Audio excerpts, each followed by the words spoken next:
quiero decir. Y nos habíamos quedado en farmacocinética. Entonces vamos a continuar con la farmacocinética de la adrenalina. Voy a empezar a compartir la pantalla para que todos tengamos la imagen clara sobre digamos, este fármaco. Bueno, aquí tenemos la farmacocinética. Vamos a agrandar la imagen. Ya, aquí la tenemos, como ustedes pueden observar, ¿no? Todos pueden ver la farmacocinética de la adrenalina. Vamos a poner el punterito también para poder señalizar mientras comentamos acerca de este fármaco en términos de su farmacocinética. Habrá que decir que la adrenalina es una catecolamina y normalmente dos enzimas son las que degradan o metabolizan la adrenalina, que es por un lado la monoaminooxidasa y por el otro lado la catecolortometiltransferasa. Ambas enzimas degradan y destruyen ese anillo, digamos, catecol que tienen las catecolaminas. Entonces, y lo pueden hacer en varios sitios desde la luz del intestino, por eso que cuando se administra, si se quiere de manera experimental, porque en la farmacia no existe adrenalina para administración oral, si alguien quiere la ampolla tomarla, no va a obtener ningún resultado porque se va a destruir en la luz del intestino. Y si se absorbe una pequeña cantidad, va a llegar al hígado y en el hígado se va a destruir completamente. Y por lo tanto, no va a poder circular, digamos, a través de la sangre y tener una circulación sistemática. Incluso le voy a decir que si se aplica por vía intravenosa, rápidamente se metaboliza la adrenalina. No dura más de 20 segundos. Habría que poner en infusión continua para poder resolver ese problema.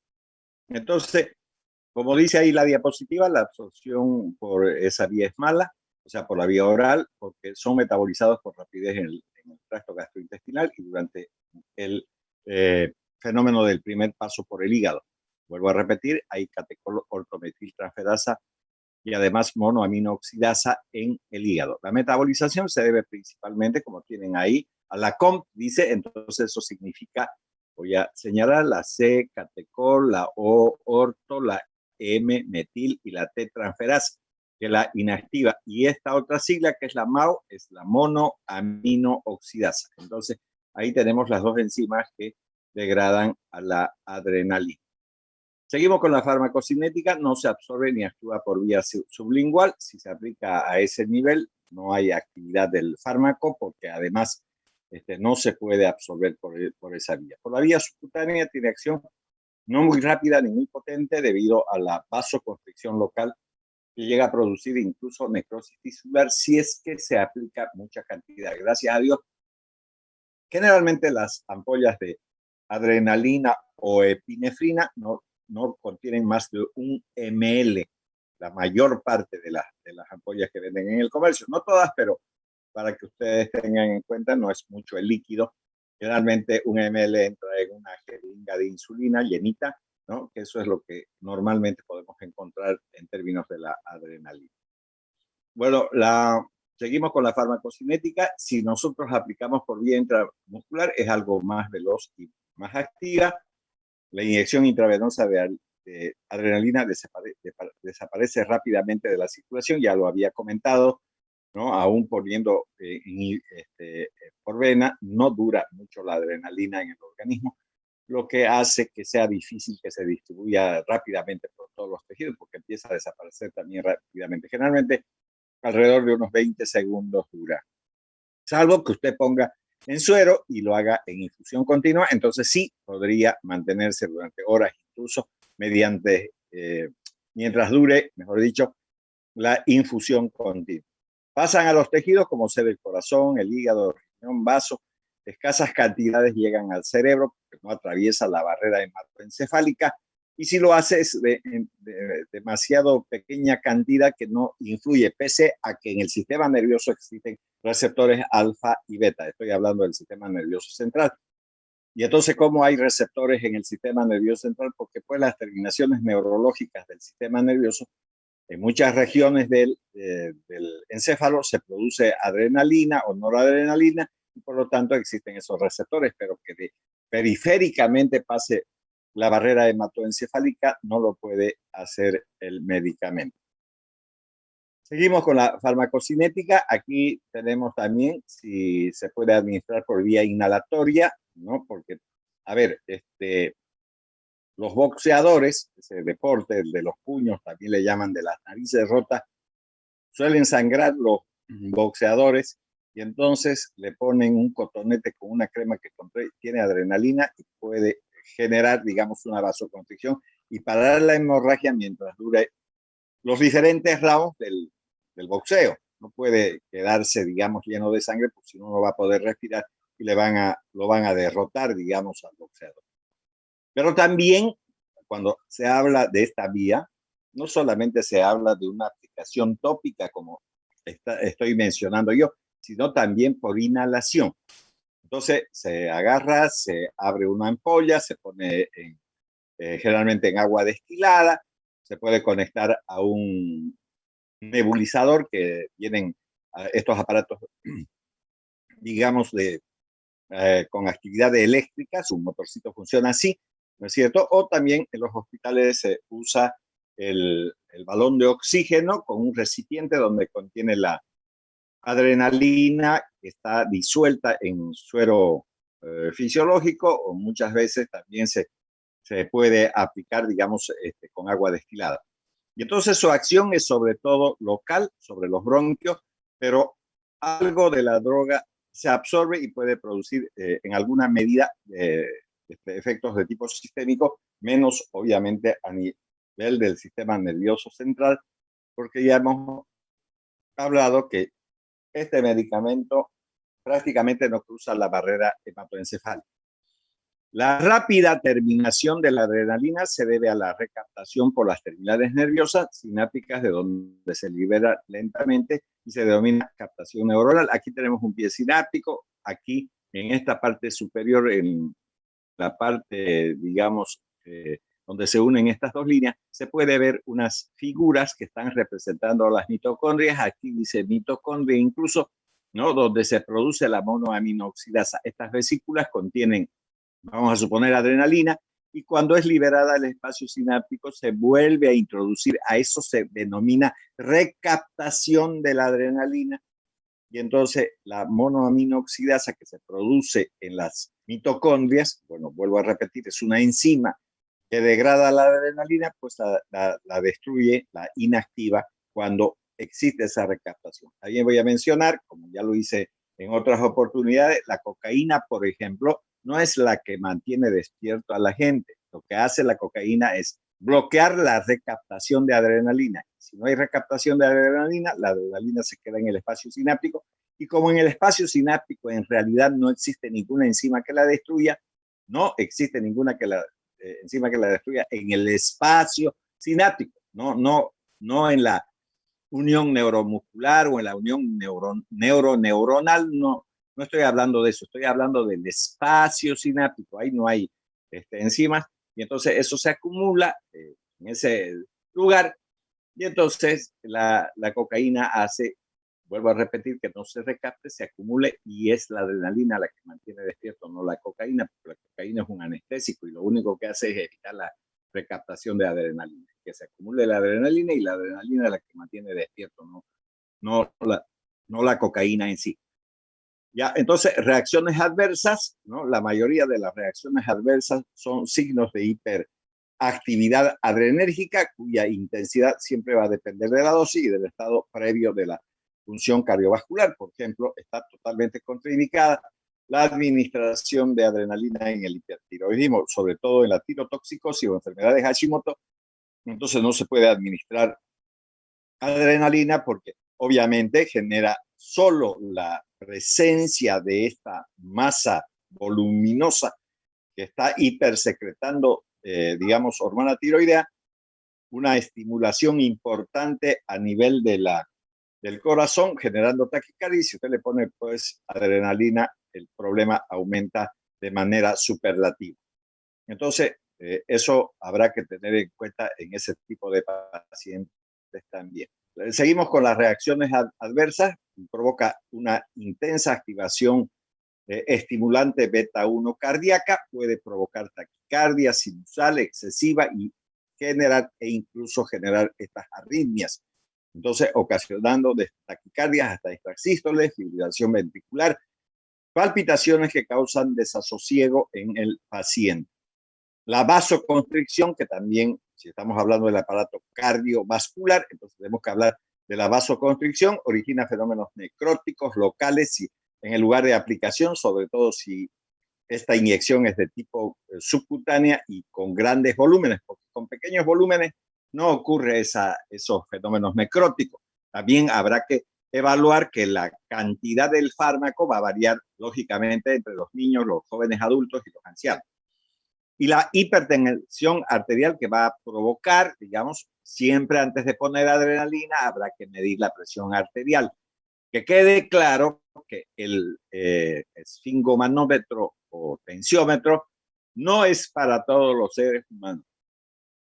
Entonces, ni se estén poniendo a medir la presión arterial en los niños con los de los adultos, porque el brazalete del tensiómetro debe de cubrir 2/3 del brazo, pero si le ponen a un recién nacido le va a quedar hasta como pañal el brazalete de los adultos, entonces no se mide con eso. Para eso hay brazaletes pediátricos para todas las edades, ¿no? Entonces en pediatría se usan brazaletes diferentes para las diferentes edades, recién nacidos, los niños que tienen 1 año, los niños que tienen 2, 3, 5, etcétera, etcétera. Porque si no varía la presión arterial y no debe de medirse con esos brazaletes. Vuelvo a repetir, en todas las edades.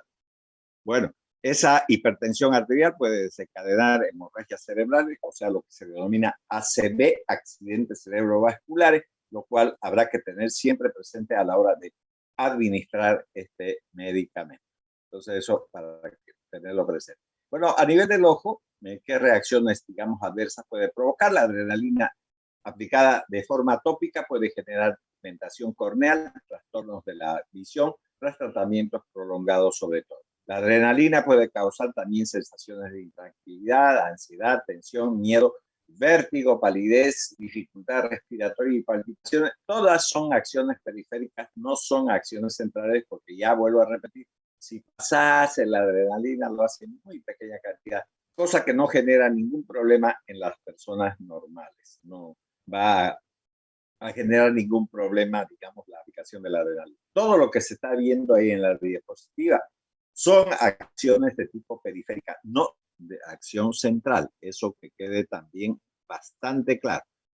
Bueno, las interacciones medicamentosas, los anestésicos generales, como por ejemplo el alotano, el éter y el ciclopropano, pueden aumentar la respuesta de la acción adrenérgica. ¿No es verdad? Es importante tener presente esto porque cuando se ponen estos medicamentos, se va a poner adrenalina, estos van a aumentar la actividad de la adrenalina. Los antidepresivos tricíclicos y los inhibidores de la monoaminoxidasa que se utilizan para el tratamiento de la depresión aumentan la disponibilidad también de la adrenalina, porque justamente si yo inhibo, por ejemplo, esta enzima llamada monoaminoxidasa, y esa monoaminoxidasa es la que destruye la adrenalina, si usted la está bloqueando, entonces no va a haber quien la destruya. Y si no va a haber quien la destruya, esos inhibidores de la monoaminoxidasa están aumentando la disponibilidad de la adrenalina. Y si sobre eso le aumenta más adrenalina, peor la cosa. Entonces, totalmente, digamos, contraindicada esa asociación de adrenalina, inhibidores de la monoaminoxidasa y los antidepresivos tricíclicos. La digoxina y la quinidina son antiarrítmicos, por lo que las alteraciones provocadas en los potenciales de las células cardíacas, especialmente en situaciones de isquemia, agravan el caso. Recuerden que las catecolaminas, como la adrenalina y la noradrenalina, aumentan la frecuencia cardíaca, pero aumentando el consumo de oxígeno, por eso no son cardiotónicos.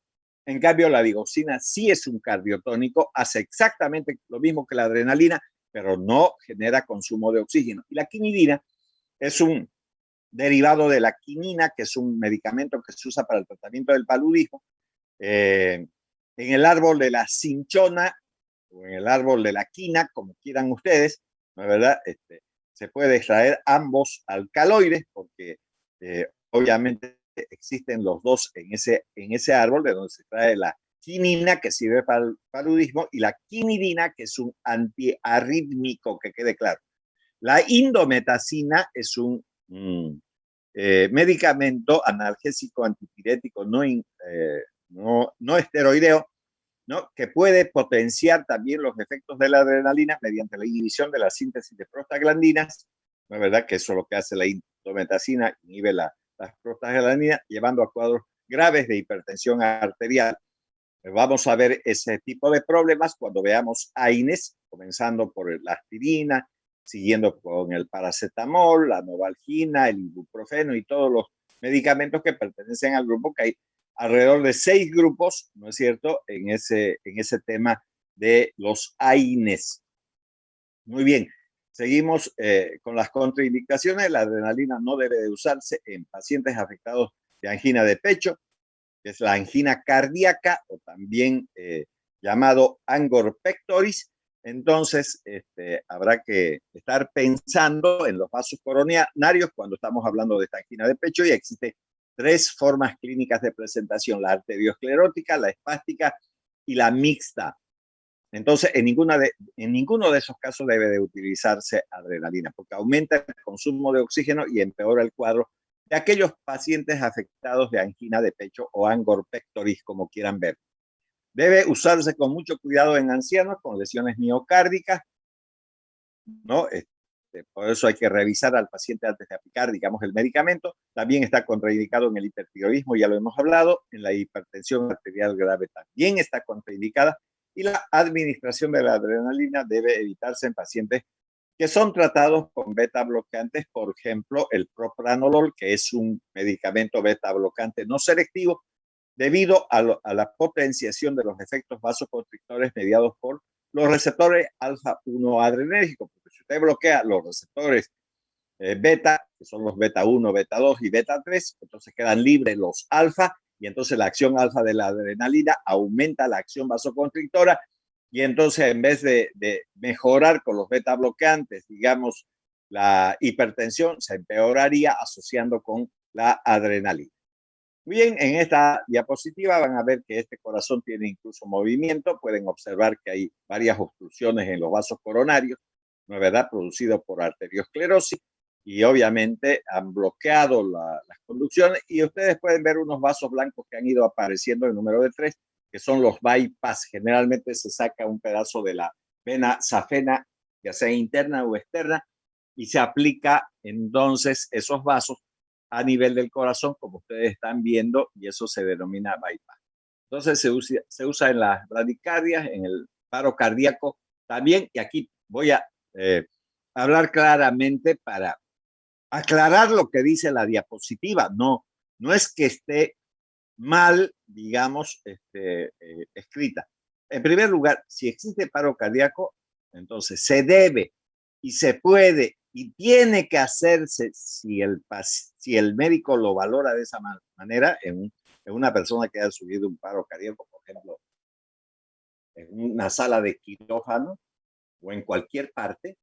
Entonces se debe aplicar 0,5 miligramos cada 5 minutos en el cuarto espacio intercostal. Ahora, eso es fácil decirlo, porque uno podría creer, ¿no?, que la mayor parte de la gente es delgada, como debe de haber muchos hombres y mujeres ahorita en el aula virtual, porque son todas personas jóvenes. Pero otra cosa son las mujeres y otra cosa son los gordos. Entonces ahí está el grave problema de la vida del médico. Entonces, si hay un paro cardíaco en un gordo o en una mujer, y mucho más aún si es una mujer bastante dotada de senos, entonces la cosa no es tan fácil, porque hay que levantar el seno, buscar el quinto, no el cuarto espacio intercostal en ellas, ¿no?, y aplicar el fármaco por vía intracardíaca. Si alguien dice, no, yo prefiero buscarle, ven, ¿a qué le voy a poner una inyección en el corazón a la gente? No, a ver, de nuevo, si estamos hablando de paro cardíaco, ¿qué significa entonces que se detuvo el corazón? ¿Y qué miércoles, a qué diablo sirve el corazón? la fisiología nos ha enseñado que el corazón es una bomba. Y esa bomba que bombea, entonces, bombea sangre. Y si se paró, va a seguir bombeando, no bombea nada. A ver, mire lo que ocurre en una ciudad, digamos, con la red de agua. Hay una central en varios sectores. Es decir, si estamos hablando, por ejemplo, del centro, entonces eso está de la Ramada, cruzando el segundo anillo, ¿no es verdad? Ahí está las oficinas de Zaguapac y ahí tiene su primera bomba. Hay otra en el tercer o cuarto externo de la doble vía La Guardia, así sucesivamente hay varias bombas. Entonces, muy bien, si se corta la luz, las bombas no funcionan. Si no funcionan las bombas, entonces no hay quien bombee agua. Y entonces, ¿qué pasa con el agua? No va a llegar a ningún domicilio. ¿Qué pasa con los edificios? Por ejemplo, incluso el de medicina. Ustedes pueden observar que cerquita de la decanatura de la Facultad de Ciencias de la Salud, ¿no es verdad? En el ingreso, si se quiere, de la avenida esa que viene de la Bush, entonces ahí hay una bomba. Es una bomba de agua que bombea agua a la parte superior donde hay un tanque. Eso ocurre con todos los edificios. Usted hace un corte de luz y la bomba no funciona, entonces no hay quien bombee agua y por lo tanto no hay agua en las tuberías y por lo tanto tampoco existe presión. Esto es lo mismo, esto es lo mismo. Si usted para el corazón, ¿cómo va a bombear sangre? Entonces, ¿qué pasa con los vasos sanguíneos? Se colapsan. Si se colapsan, no lo va a pillar con una aguja. Entonces, obligatoriamente, primero tiene que funcionar el corazón. Si no funciona el corazón, ahí ya son no estén buscando venas.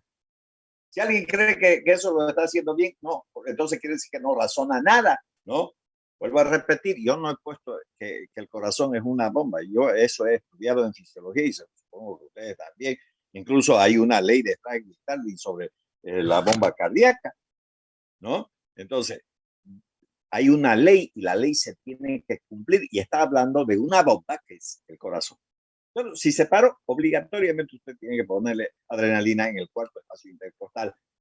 De las personas flacas, si son gordas, tienen que buscar el quinto porque la glándula mamaria, que se creció demasiado por la gordura del sujeto, ya sea masculino, y peor si es femenino, porque ya siempre tienen los pechos mucho más grandes, entonces ya es problemático. ¿Y qué pasa cuando le meten la aguja? Puede reventarlo al pulmón también. Y entonces provocar un neumotórax, laceraciones coronarias si llegan a los vasos sanguíneos, lo que corresponde a entre 8 a 15 milímetros por kilogramo de peso, mililitros, ¿no es cierto? En realidad se debe de aplicar en miligramos, que eso sería lo correcto con respecto a la adrenalina. Muy bien. Entonces vuelvo a repetir, en la diapositiva están viendo obstrucciones de color negro, que se las voy a señalar. Nos quedan 10 minutos, después vuelven a entrar por el mismo link. Les mandé incluso a los grupos prácticos, ¿no? Y también al grupo primario, ¿no? El link, así que pueden entrar por cualquiera de los dos lados, eso no me molesta hacer. Entonces, aquí tienen las obstrucciones, como pueden ver, y entonces, como no pasa sangre, no se nutre el corazón, y este individuo se va a morir. Entonces, ¿qué hacen? Bypass. Aquí tienen uno, aquí tienen el segundo, acaba de aparecer, y aquí tienen el tercero. Entonces, esto es bypass. Ya, ahora, una vez que se sale del paro cardíaco, entonces se puede usar infusión continua a dosis de 0,2 miligramos minuto por vía intravenosa si la vía ya es accesible. Por eso está diciendo eso la diapositiva. No debe de administrarse por vía intramuscular o subcutánea porque no mejoramos nada. No, a ver, ¿de qué sirve que yo le ponga por vía intramuscular en una persona que hay un paro cardíaco por vía subcutánea? Nada, pues no va a pasar nada. Y los vasos sanguíneos que van a tener que llevar el medicamento, ¿acaso no están colapsados si hay paro cardíaco? No está funcionando todo el sistema, entiendan eso. Por eso que las personas que paran el corazón se mueren. ¿Por qué se mueren? Porque no le llega sangre al cerebro. Si no le llega sangre al cerebro, no hay nutrición a nivel de las neuronas y entonces se mueren las neuronas y se murió la persona. Aunque puedan luego, después revivirla, va a quedar como una planta, no va a razonar, no va a pensar, deja de ser un ser humano para transformarse en una planta. También se puede aplicar la adrenalina en el síndrome de Adam-Stock y en los bloqueos auriculoventriculares pero siempre es conveniente que ese paciente que tiene bloqueos auriculoventriculares tenga marcapaso para poder aplicar el medicamento, porque después mucho riesgo. Ahora, en el shock anafiláctico también se puede aplicar y en las reacciones anafilácticas. Que quede claro que la adrenalina no es un antialérgico. Lo único que resuelve de esta desgracia es el shock. La palabra shock significa en español choque. Eso significa. ¿Y qué es el choque? La caída de la presión arterial. Para eso nomás se usa la adrenalina. No vayan a creer que en todas las alergias hay que ponerle la cosa. No, hay que medir la presión arterial. Si se está cayendo por la presión arterial, eso debe de administrar. Y no estoy diciendo paro cardíaco, que quede claro. Estoy hablando de caída de la presión. Ahí pues puede buscarle vena o le pone intramuscular o subcutánea, si usted considera que eso es adecuado, que no ha bajado mucho la presión arterial, entonces usted puede aplicar por la vía que usted quiera, porque no hay paro cardíaco, estamos hablando de caída de la presión arterial, pero esa caída puede generar un paro, si ya se paró, ya tiene que buscar el cuarto espacio intercostal para aplicar. Entonces, por vía subcutánea o intramuscular, 0,3 a 0,5 miligramos, 0,3 a 0,5 ml de solución 1 en 1000, y en niños de 0,01 miligramos por kilogramo peso. Si existe colapso vascular, usar la misma dosis por vía intravenosa disuelta en, digamos, en 10 ml de suero. Si es necesario, se repiten dosis cada 10 a 15 minutos. Se puede complementar con antihistamínicos. Obviamente, está hablando de los antihistamínicos, no es que se pueda, tiene que hacerse, digamos, con antihistamínicos por vía intravenosa si es que es un shock anafiláctico, porque los antihistamínicos van a resolver el problema de la alergia, o los corticoides, aunque tardan un poco más de actuar, pero son mucho más efectivos que los antihistamínicos también. Bueno, seguimos con las aplicaciones terapéuticas. En la hipotensión arterial por anestésico se puede utilizar, se revierte con agonistas alfa-1 adrenérgicos, que es mucho mejor el uso de eso, para controlar o prevenir una hemorragia local, por ejemplo, piel, mucosa, se pega adrenalina por vía tópica. Ya hablé de los boxeadores no se dan caricia, se revientan las narices, y entonces por eso se llama el deporte de las narices chatas, ¿no? Porque se destruyen la nariz, puede sangrar, y esa sangre no le deja respirar al boxeador y tiene que estar caminando ese ring, trotando o lo que sea, todo el tiempo que dure el round. También pueden con un golpe abrirle, digamos, una ceja, o partir la cara de un puñetazo. Entonces, a la gente que le gusta el box, digamos, como deporte, habrá podido observar que esas cosas ocurren con los boxeadores. Entonces ahí se ponen cremas con adrenalina con la finalidad que se produzca una vasoconstricción y deje de haber hemorragia en esos lugares. Bueno, empleo en anestesia local, se utiliza adrenalina añadida a soluciones de anestésicos locales, por ejemplo, lidocaína. La lidocaína ya viene en el comercio. Si usted lo pide de esa manera, lidocaína más adrenalina, entonces le venden. ¿Y eso para qué? Para que dure más el anestésico en el lugar donde va a ser una sutura, pero jamás, nunca deben de usar en terminales vasculares. Voy a dar también un ejemplo de eso. Un carnicero está cortando con una sierra eléctrica carne y quiere yaparle, digamos, al cliente con su dedo. Se corta el dedo y queda colgando. Entonces, la parte del pulpejo de los dedos y la uña está colgando, ¿no? Entonces, todo lo que es la parte proximal de la falange está unida al cuerpo, menos la parte distal. Si ahí le ponen un anestésico local con adrenalina, lo jodieron entero al paciente. Le fregaron su dedo para siempre. Tienen que amputárselo. Y si alguien dice por qué, porque ¿para qué diablos sirve la adrenalina? Para que produzca vasoconstricción. Si produce vasoconstricción, no deja que haya circulación. Si no hay circulación, ¿cómo se va a nutrir el tejido? ¿No? Obviamente que no va a sangrar, el médico va a estar feliz de la vida porque no va a necesitar ni siquiera de una enfermera para hacer sus puntos, todo eso. Si lo repara y lo hace bonito, pero se va a arrepentir porque durante las siguientes horas no se va a nutrir ese tejido. ¿Y qué va a pasar entonces con ese tejido? Se va a necrosar. Y si se va a necrosar, ¿para qué diablos ha hecho eso? Nunca Jamás de los jamás, ustedes que van a salir incluso con el título de médicos cirujanos, no sé si van a ser cirujanos en realidad. Lo único que van a aprender es a hacer suturas, digamos, periféricas, pero bueno, ese es el título que dan. Entonces, deberán de recordar lo que les estoy diciendo.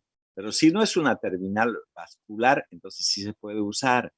Entonces, ¿dónde es eso, digamos? Por ejemplo, en la mitad del antebrazo se podría, en una herida, utilizar la mezcla de un anestésico con adrenalina para que dure mucho más tiempo y no sangre mucho esa herida cuando está generando suturas el dedo. Entonces, tengan mucho cuidado con eso. Ya les estoy advirtiendo. También se puede utilizar en el asma bronquial, ¿no? Hoy en día hay mejores medicamentos, por ejemplo, los beta-2 estimulantes, como el salbutamol, fenoterol, etcétera, etcétera. Son medicamentos que vamos a ver, lógicamente, en aparato respiratorio cuando veamos asma bronquial, ¿no? Pocas veces se usa el bitartrato de adrenalina por inhalación o suspensión al 0,7% en propelentes de aerosol 0,3 miligramos. La adrenalina actualmente se utiliza para tratar el broncoespasmo en la anafilaxia aguda. Cuando se lo inyecta, y recuerden que solamente dura 20 segundos, así que no sirve de mucho. Aquí, en estas aplicaciones terapéuticas, ninguno de estos, con excepción de esto de aquí, se puede utilizar la adrenalina. Pero podría en alguna, digamos, oportunidad utilizarse, por ejemplo, en la urticaria grave, en la enfermedad del suero, en el edema angioneurótico, sí, siempre y cuando esté cayendo la presión arterial. Por eso dice, siempre y cuando se asocien a caída de la presión arterial. Aquí dice clarito eso. No dice que vayan a utilizar de costumbre aquí, porque vuelvo a repetir, la adrenalina no es un antialérgico, no es un antialérgico, solamente eleva la presión arterial. Entonces, usted puede utilizar en la urticaria grave, en el edema neurótico, enfermedad del suero severo, reacción de hipersensibilidad, shock anafiláctico, siempre que esté asociado a una caída de la presión arterial. Si no está asociado y la presión se mantiene, no use pues corticoides, antihistamínicos, que eso le va a ir mejor. El uso en obstetricia no se usa la adrenalina. Ya hemos visto que sí sirve para la amenaza de parto prematuro, pero pues la amenaza de parto prematuro no dura 20 segundos como dura la adrenalina, no sirve. De que funciona, funciona, pero de que sirve, no sirve. ¿Por qué no sirve? Porque dura poco tiempo en el organismo. No vale la pena además elevarle la presión arterial a la pobre mujer que está embarazada. Por ella, de hecho, ya tiene la presión arterial elevada. Entonces se busca así derivados de la adrenalina que tengan esa acción beta-2 estimulante, como el fenoterol, ya les dije que tiene con el nombre de Partu System, pero hoy en día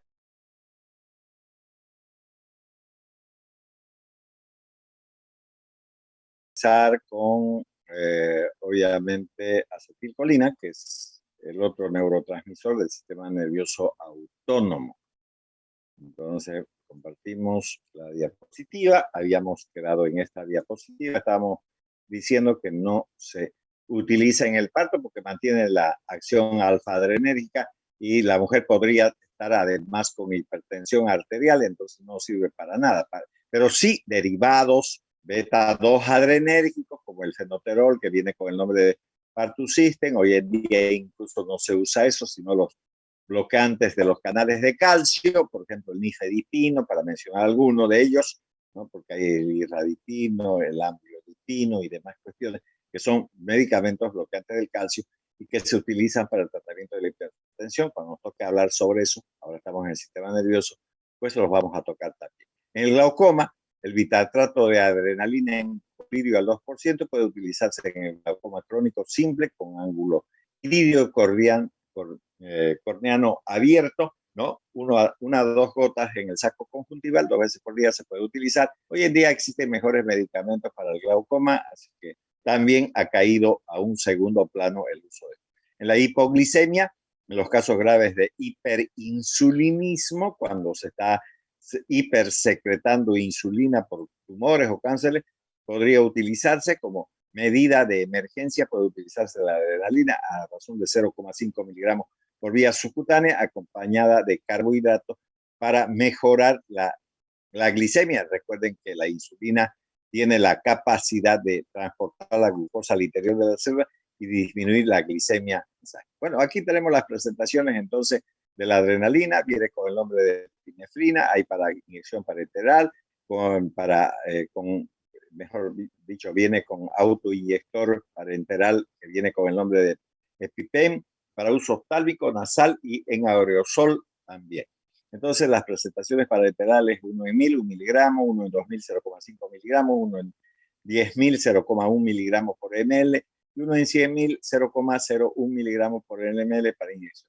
El autoinyector viene uno en 2000, 0,5 miligramos por ml, el uso oftálmico 0,1, 0,5, 1 y 2%, para uso nasal, gotas y aerosol al 0,1%, y el aerosol para broncoespasmo 0,16, 0,2 miligramos en spray y en solución aerosol 1 en 100. Bueno, obviamente, y vuelvo a repetir, la adrenalina es un medicamento secundario para ese tipo de cosas, pero sí es importante su uso en los casos de shock anafiláctico. Entonces, la caída de la presión arterial se puede controlar. Bien, y la bibliografía de donde fue extraído el tema. Entonces, ahora nos vamos a pasar a otro punto, ¿no es cierto? De la clase del día de hoy. Ya hemos mencionado que vamos a ver, vamos a hablar de otro neurotransmisor. Vamos a compartir pantalla enseguida. Aquí tenemos. Ya, vamos a ver este tema. Vamos a poner al principio. Bueno, la acetilcolina, vamos a ver el día de hoy. Agrandamos la pantalla. Bueno, este es el neurotransmisor más importante del sistema nervioso autónomo. Si alguien dice, pero también la adrenalina, sí, pero lo que quiero decir es que en una diapositiva, cuando estemos ya viendo cada una de ellas, vamos a observar de que la acetilcolina también es un mediador del simpático. Por eso es que estoy hablando que la acetilcolina no solamente es importante para el parasimpático, sino para el simpático también. Entonces, seguramente eso ya lo han visto en fisiología y lo van a entender fácilmente porque eso se lleva en fisiología, ¿no? Sobre fisiología del sistema nervioso autónomo. Bien, entonces vamos a empezar con la acetilcolina. Bien, este fármaco, como ustedes pueden ver en esta diapositiva, nos está hablando del origen y la estructura química de este medicamento. Y entonces, si estamos viendo ese aspecto de la, ¿cómo se llama?, de la acetilcolina, es para que podamos entender cómo funciona químicamente este fármaco. Entonces ahí tenemos estructura química, tenemos una primera estructura química aquí y otra aquí, ¿no? Dos formas de escribirla desde el punto de vista químico. Pero yo me voy a centrar en esta imagen.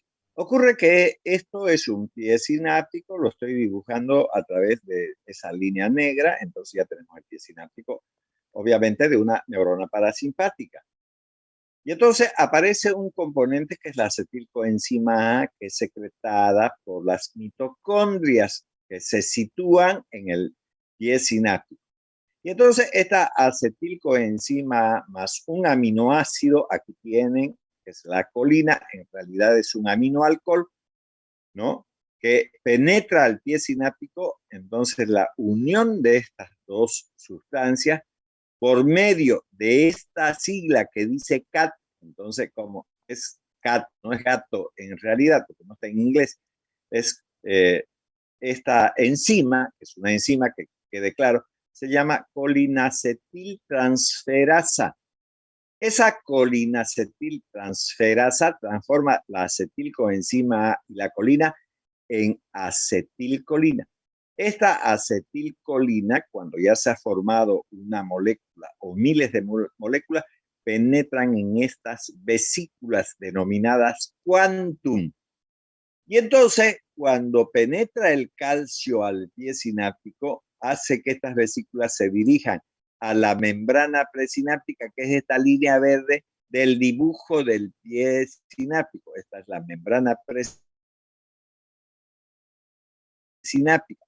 Esto de aquí es el espacio sináptico. Y este otro dibujo, que es otra célula, entonces corresponde a la membrana postsináptica, que quede claro. Entonces, una vez que se ha almacenado en las vesículas y al ingresar el calcio, hace que estas vesículas se dirijan a la membrana presináptica y de esa manera se liberen las moléculas de acetilcolina. Una vez que se han liberado, que son todos estos granitos que se ven como un enjambre de abejas o moscas, ¿no? Puros puntitos, si ustedes quieren, es destruido por esta enzima. Y esta enzima se llama acetilcolinesterasa. Entonces tenemos dos enzimas, ¿no? La colinacetiltransferasa y la acetilcolinesterasa. ¿Quién forma esta acetilcolinesterasa? Se forma en la membrana postsináptica. Y entonces, ¿qué hace esta acetilcolinesterasa? Desdobla la acetilcolina en dos componentes. Una que es este triángulo y otra que es este cuadrado. Entonces, este triángulo vamos a suponer que sea el ácido acético o acetato y este otro, el amarillo, digamos, la colina. La colina vuelve a ingresar al interior de la célula, del pie sináptico, perdón, para volver a resintetizar la acetilcolina. Y vemos que aquí existen dos receptores, los receptores muscarínicos y los receptores nicotínicos. Recuerden que ya hemos hablado en la generalidad de la farmacología de receptores, vamos a volver a recordar y vamos a ver con cuál de los 4 grupos de receptores encajan estos receptores, tanto muscarínicos como nicotínicos. Eso vamos a ver dentro de unos instantes más en otras diapositivas. Entonces, sobre 2 tipos de receptores actúa la acetilcolina. Sobre los muscarínicos, que son esta M de aquí, y sobre los nicotínicos, que es esta N de aquí. Entonces, aquí dice exactamente lo mismo que dije yo. La acetilcolina se sintetiza en el citoplasma de las células neurológicas a partir de la acetilcoenzima A, que es liberada por las mitocondrias, y la colina, que es un aminoalcohol, por medio de una acción catalítica de la enzima colinacetiltransferasa, que es esta CAT de aquí, ¿no? Y entonces, aquí, sin embargo, fíjense, entre paréntesis dice chat, no dice CAT, pero como esto está en español, así que es CAT, ya. La acetilcoenzima A, sintetizada en las mitocondrias, que abundan en la terminación nerviosa, que ya lo hemos hablado. Continuamos entonces. Aquí tienen la acetilcolina y aquí está lo que estaba diciendo yo. Vamos a hablar primero del simpático. Esta es la neurona que se encuentra en el sistema nervioso central. Recuerden que la médula espinal, la médula que se encuentra entre los agujeros vertebrales, eso también es sistema nervioso central. Esa médula espinal tiene la primera neurona del simpático. Y entonces esas prolongaciones que salen de la médula, que secretan acetilcolina. Fíjense, estoy hablando del simpático. Entonces, el neurotransmisor simpático preganglionar es la acetilcolina. Luego viene el ganglio, aquí lo tenemos el ganglio, al ganglio sale entonces prolongaciones neurológicas y entonces esto es simpático postganglionar. Y el simpático postganglionar tiene como mediador químico la norepinefrina o la adrenalina, que actúan sobre receptores alfa, aquí dice alfa, y aquí dice beta. En cambio, el parasimpático preganglionar también tiene su neurona que está en el sistema nervioso central, sale sus prolongaciones. Cuando llega al ganglio, secreta acetilcolina, lo mismo que hace el simpático. O sea, tanto el simpático como el parasimpático hacen exactamente lo mismo. Y aquí hay receptores nicotínicos, no muscarinos. Y luego, entonces, después de que ya hizo sinapsis en los ganglios, salen unas prolongaciones que se llaman postganglionares y entonces también el parasimpático sigue secretando acetilcolina. Entonces, 1, 2 y 3 lugares de secreción de acetilcolina versus una sola de adrenalina que vendría a ser el postganglionar simpático. Entonces, ¿cuál es el neurotransmisor más importante del sistema nervioso autónomo? Sin lugar a dudas, vuelvo a repetir, es la acetilcolina, como ustedes pueden observar en la diapositiva. Muy bien, continuamos entonces. Ahora, enzimas que pueden generar síntesis y destrucción de la acetilcolina. La enzima que genera la síntesis es la colinacetiltransferasa, porque esta acetilcoenzima A, que proviene del ciclo de Krebs en las mitocondrias, más este aminoalcohol denominado colina, genera la acetilcolina gracias a esta enzima que se llama colinacetiltransferasa.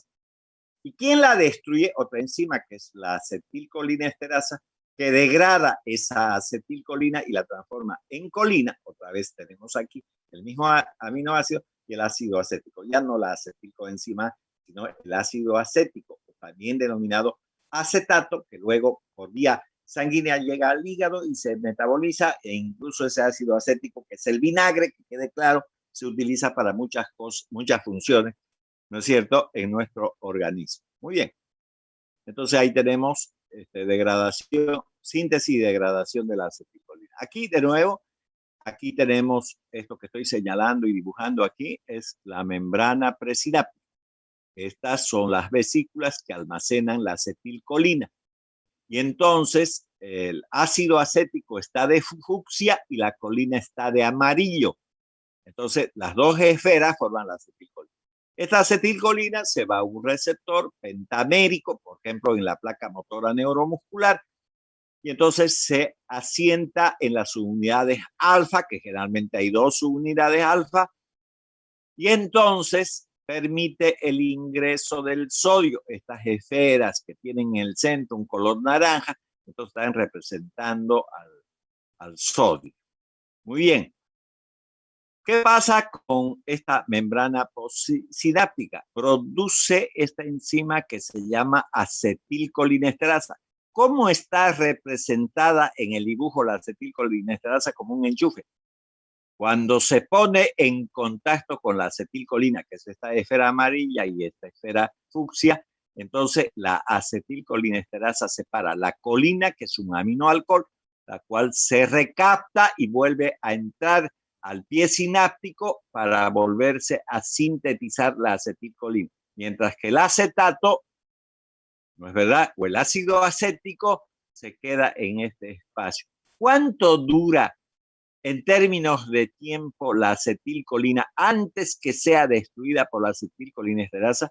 Entre 80 a 120 milisegundos, nada más, y después se destruye. Entonces, eso es importante tener presente también a la hora de poder entender la síntesis y degradación, ¿no es cierto?, de la acetilcolina. Aquí tenemos exactamente lo mismo. Aquí hay una mitocondria, se elabora la acetilcoenzima A más un aminoalcohol, que es la colina. Por la enzima colinacetiltransferasa se forma la acetilcolina, se almacena en vesículas por presencia del calcio, se dirige a la membrana presináptica, libera el espacio sináptico, actúa sobre receptores tanto muscarínicos como nicotínicos, y la acetilcolinesterasa, que es elaborada por la membrana postsináptica, se libera el espacio postsináptico y se divide entre 80 a 120 milisegundos a la acetilcolina en dos componentes, una que es la colina, que se vuelve a recaptar para que se vuelva a sintetizar la acetilcolina, y el acetato, o llamado ácido acético también, que luego pasa al hígado y digamos, se metaboliza a ese nivel. De nuevo aquí lo que tenemos es la síntesis, entonces la acetilcoenzima A más el aminoalcohol colina mediante la enzima colinacetiltransferasa forma la acetilcolina. Por otra parte, se degrada esta acetilcolina por la acetilcolinesterasa en ácido acético o acetato y la colina. Muy bien, ya está. Con eso vemos también la degradación. Ahora vamos a hablar de esta parte que ya nos estamos refiriendo a los receptores. Recuerden que ya hemos visto receptores de la generalidad de la farmacología, pero hoy día vamos a volver a mirar eso. Entonces, Sir Henry Dale observó que los distintos ésteres de la colina provocaban respuestas similares a las de la nicotina o la muscarina con dependencia del preparado farmacológico.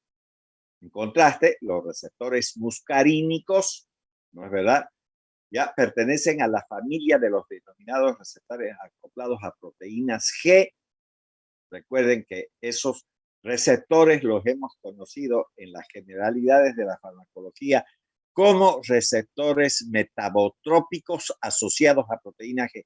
La respuesta entonces a los agonistas son mucho más lentas, puede ser excitatorias o inhibitorias, depende del tipo de proteína G, y no están ligadas necesariamente a cambios en la permeabilidad iónica. En cambio, los receptores nicotínicos son canales iónicos abiertos por ligando, porque existen canales iónicos abiertos por voltaje. Aquí estamos hablando de canales iónicos abiertos por ligando, y su activación siempre provoca un aumento rápido de la permeabilidad celular para tanto el sodio como el potasio, generando una despolarización y excitación, digamos, de las células. En este caso, podríamos estarnos refiriendo a la placa motora neuromuscular. En esta otra parte, como ustedes podrán observar, los receptores nicotínicos son proteínas pentaméricas compuestas al menos por dos subunidades distintas, pero homólogas a su vez. ¿No es verdad? Cada subunidad contiene múltiples regiones que atraviesan la membrana, probablemente 4 a 5 veces, si son pentaméricas, 5 veces. Y las subunidades rodean a un canal interno o llamado también poro o canal iónico.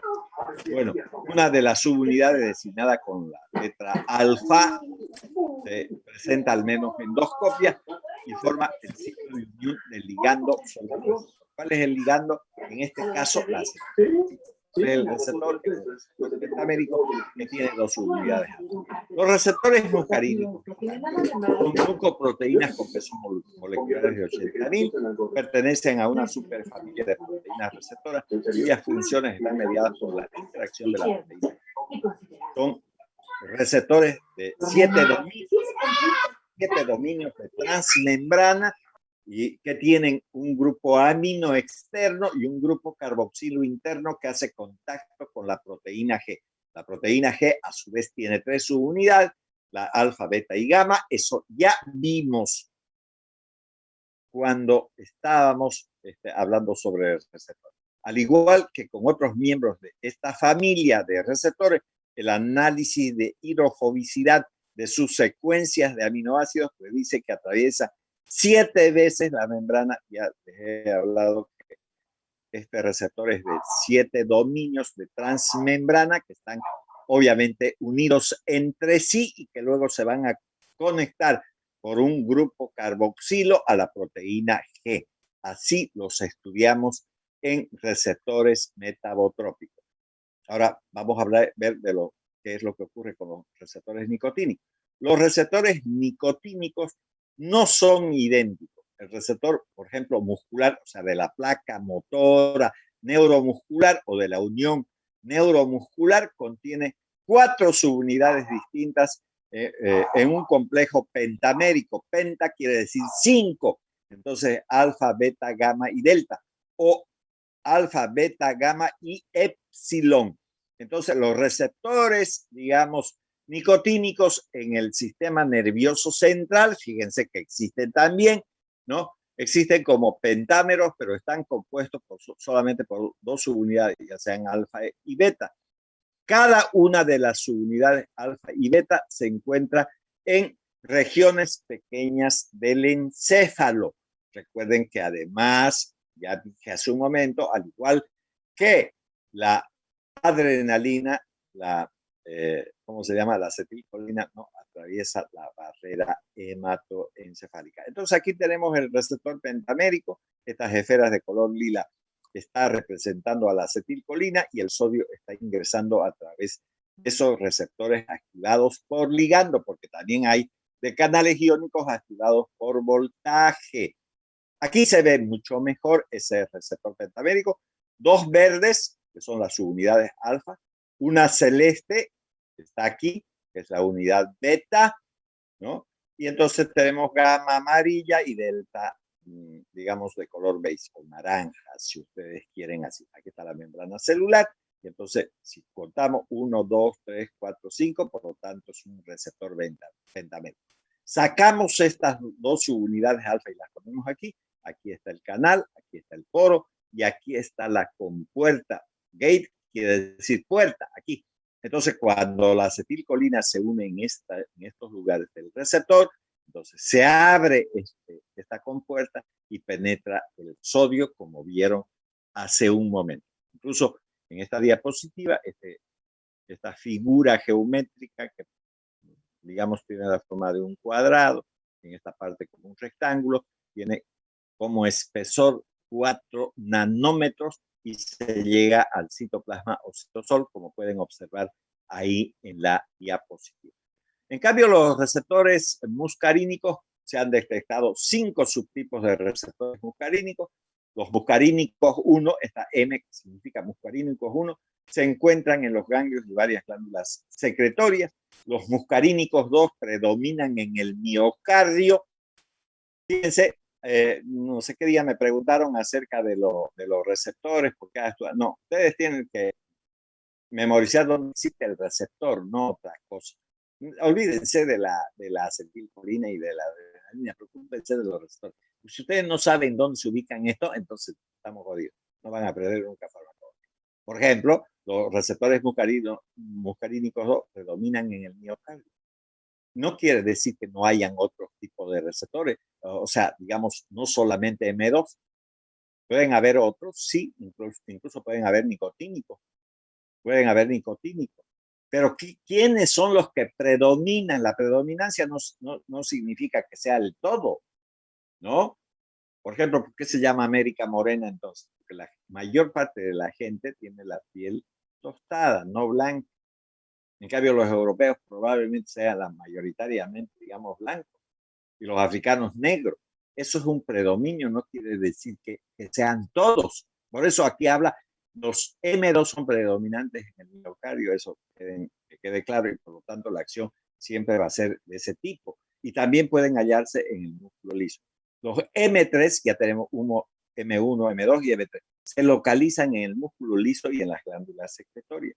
Los receptores muscarínicos M1, M2 y M5, aquí está, también los M5, parecen activar una proteína G aún no identificada. Aquí dice no identificada, pero en las últimas ediciones de los libros se está hablando de una proteína GQ. GQ. Entonces, anótenla, es una proteína GQ identificada, que es la responsable de la estimulación de la fosfolipasa C. El resultado, entonces, es la hidrólisis del fosfatidilinositol polifosfato para formar 2 segundos mensajeros, el inositol trifosfato y el diacilglicerol. Porque el primer mensajero, lógicamente, es en este caso, estamos hablando de receptores muscarínicos, el acetilcolina. Es el primer mensajero. ¿Cuáles son los 2 segundos mensajeros? El inositol trifosfato y el diacilglicerol. Entonces, eso también para no olvidar. Una segunda vía de mediación es la respuesta a los agonistas muscarínicos. Es la evocada por activación de los receptores M2 y M4.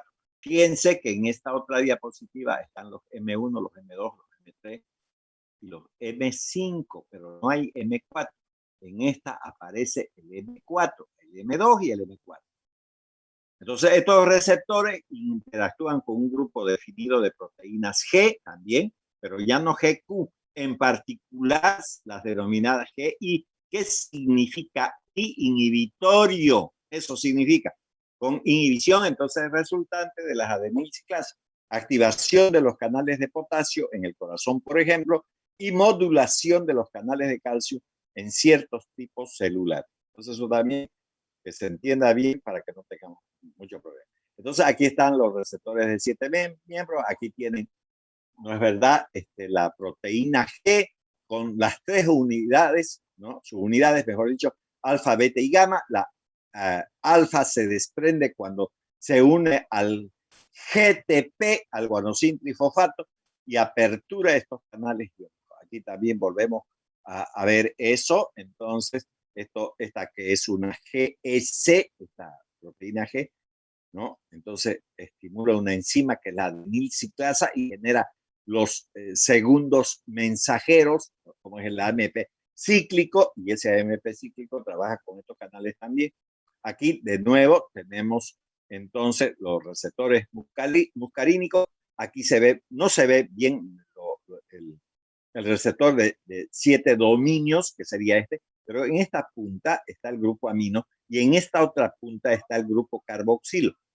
Solamente tenemos 10 minutos de que se termine, entonces ya el Zoom. Nos vemos entonces el próximo lunes. Bueno, muy bien. Entonces, este grupo carboxilo se une a esta proteína G que tiene 3 unidades. Ustedes pueden ver aquí alfa, beta y gamma, ¿no? Entonces, se va a disociar la proteína, digamos, alfa o beta, en este caso la beta y la gamma, para generar la apertura de los canales de potasio, como ustedes pueden observar en esa diapositiva.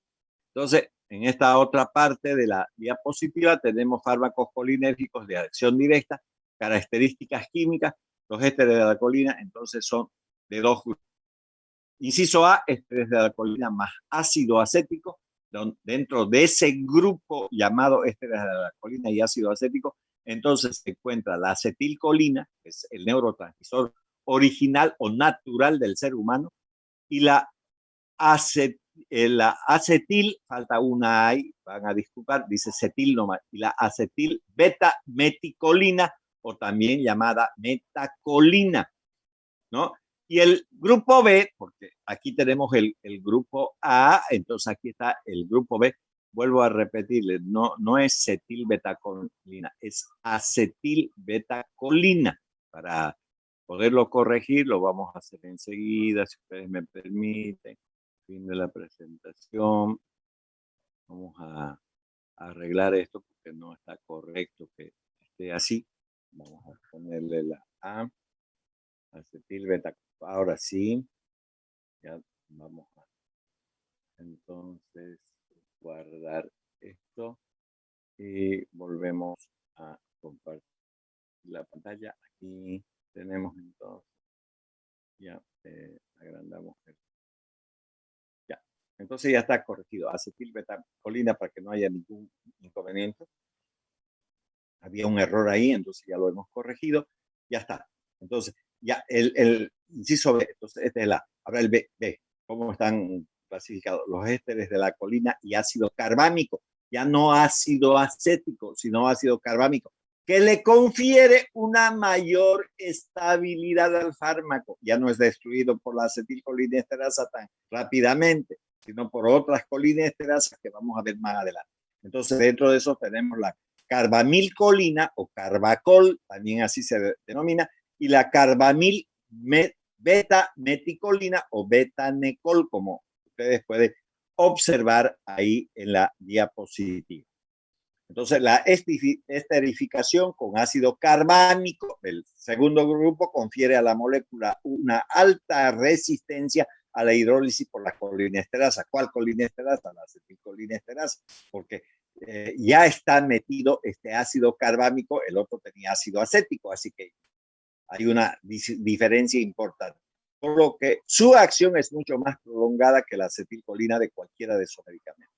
Entonces, la metilación en posición beta, ¿no? La metilación en posición beta de la metacolina y del betanecol aumenta también la resistencia a la hidrólisis y reduce la potencia de activación de receptores nicotínicos, por lo que sus efectos se restringen más al espectro muscarínico más que nicotínico. Entonces, ahí tienen también una importante diferencia con la acetilcolina.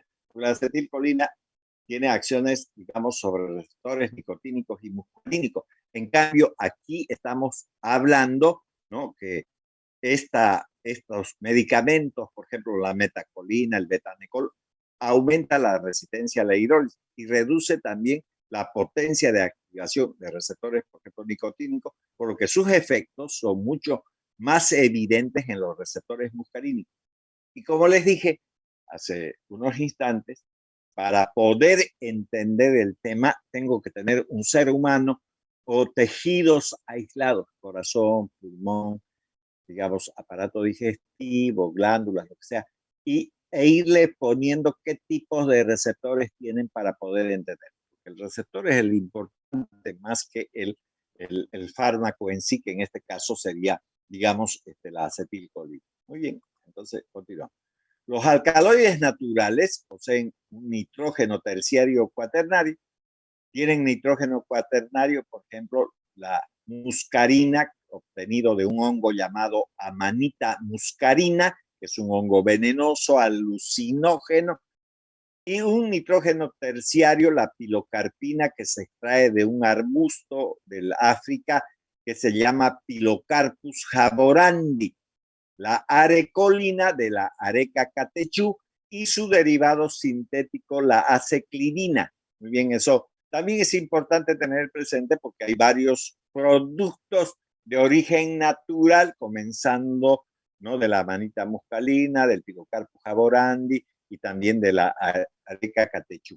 Entonces ahí tienen ustedes estos fármacos. Entre los fármacos de síntesis, que ya no se generan de manera natural, se encuentra la oxotremorina.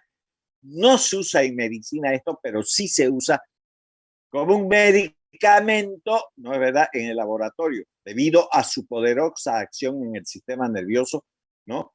Solo se usa con fines de investigación. O sea, ya está diciendo aquí su nombre. El tremor quiere decir convulsiones. Si alguien está con este proceso de tremores, o sea, convulsiones, si ustedes quieren, entonces uno puede tratar de inhibir esa actividad de la oxotremorina. Y entonces, ¿para qué está haciendo eso? Lo está haciendo en investigación en el laboratorio. Eso. Entonces, pero ¿para qué queremos que una persona se ponga a temblar y a convulsionar poniéndole la oxotremorina?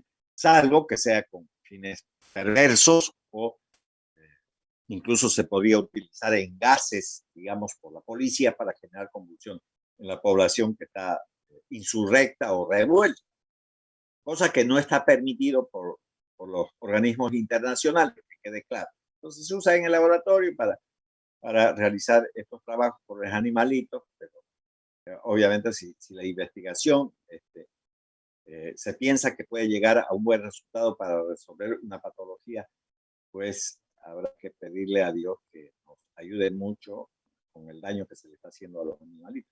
Bueno, y relativamente selectivos entonces sobre receptores M1. Ahora vamos a decir, ustedes pueden ver ahí, hay unas letras y una sigla, MCNA343. Todos los medicamentos de investigación no se les pone nombre, se le pone esas siglas obligatoriamente, letras y números, porque también ustedes pueden ver MCNA343, hay más letras, hay 4 letras contra 3 números. En cambio, en otro medicamento que también se está investigando es el L, como pueden observar ustedes, 689660. Hay más números que letras, pero siempre existen letras y números en las investigaciones antes de ponerle nombre a un medicamento. Y también tenemos la sanomelina, que es otro medicamento que se usa solamente en los laboratorios y no tiene ninguna utilidad en el ser humano. Entonces, acciones farmacológicas de la acetilcolina son la consecuencia de la activación de receptores colinérgicos, ya sean estos periféricos o centrales, y de su capacidad de activar los receptores también muscarínicos o nicotínicos o ambos. Recuerden que hay, dentro de estos fármacos sintéticos hay algunos que tienen solamente acciones más importantes sobre los receptores muscarínicos y no sobre los receptores nicotínicos. Entonces a eso se está haciendo referencia. Sin embargo, si se tratase solamente de la acetilcolina, entonces vamos a hablar de su acción sobre receptores muscarínicos y nicotínicos. A la vez que ejercen efectos indirectos, pueden desencadenar otros efectos indirectos de carácter reflejo también. Bueno, ahora vamos a hablar de esos productos. El carbacol, por ejemplo, activa todos los receptores muscarínicos, ¿no? Y estos muscarínicos generalmente se encuentran en el músculo liso, por ejemplo, el esófago, el estómago, el intestino delgado, el intestino grueso, el útero, la vejiga, ¿no? También a nivel cardíaco se pueden encontrar, sobre todo los receptores muscarínicos 2, ¿no?, en el sistema glandular. Sin embargo, los nicotínicos solamente existen en dos regiones importantes, en la placa motora neuromuscular, estoy hablando de la parte periférica, y también se puede encontrar en el corazón, pero en el corazón predominan los receptores muscarínicos 2, que quede claro. El beta-necol es menos potente que el carbacol para fijarse sobre los receptores muscarínicos 2 y muscarínicos 3,